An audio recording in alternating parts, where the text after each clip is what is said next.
Well, if you're thinking about making some changes to your home, maybe an addition or a remodel, you want to make sure it's going to be a good decision for the long run and not risk hurting the value when you do want to sell. So our local real estate pro, Monty Moore, recently stopped by to share his insights and help you maximize your home's value. It's always a treat to have Monty join us on the show. Good to see you. Thank you, Casey. Great to be here as usual. Yeah, we've got a question from Sherry out in Hermitage, and Sherry wrote in and she said, Mr. Moore, we are expecting our third child this year, and my husband is considering closing in the garage for the much needed extra living space. Before doing so, though, we thought we should ask an expert. So would you advise doing so? That's a big project, so I'm glad they're reaching out before he does anything. Well, Casey, that's a real common question, and it's not uncommon for us to be out showing property in the home not have a garage, because that's what they needed. They needed the added space. First of all, I'd suggest try to move up if you can. 3 kids, and you're already outgrowing the house, you're going to need a bigger home before you know it.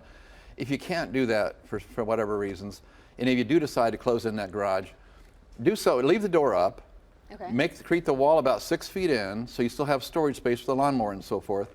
And any improvements that you do inside, make it so it's not easy to undo those improvements. Don't put a bathroom in there, for instance, and those kind of things. Don't make it an a permanent change. Right. Because when you decide to sell the home then, if you don't have a garage, in many cases, it's suddenly functionally obsolete. People won't buy the home because it doesn't have a garage. It kind of becomes a scenario like, for instance, a 1-bathroom home is functionally obsolete. Well, a home in many cases without a garage is functionally obsolete, and people won't buy it. Yeah, so I believe it, because we did that. We were looking for a house with a garage. Exactly, and most people are. When you're searching for that, it doesn't even come up in the search because you can't list a garage if it's permanently changed. If it's temporarily changed, you still get the benefit of it. Plus, you just have the storage.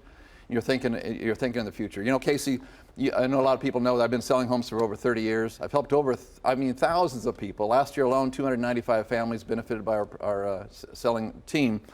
I've written a book I'm very proud of. It's called Your Middle Tennessee Home Seller's Guide, Secrets to Getting Top Dollar When Selling in Today's Market. 30 years of experience in this book. Casey's got some great topics. Pricing the property properly the first time. Should you use an agent? One of my favorite topics is how to sell your home with a professional and not pay for it. That's always There is no catch. People don't understand.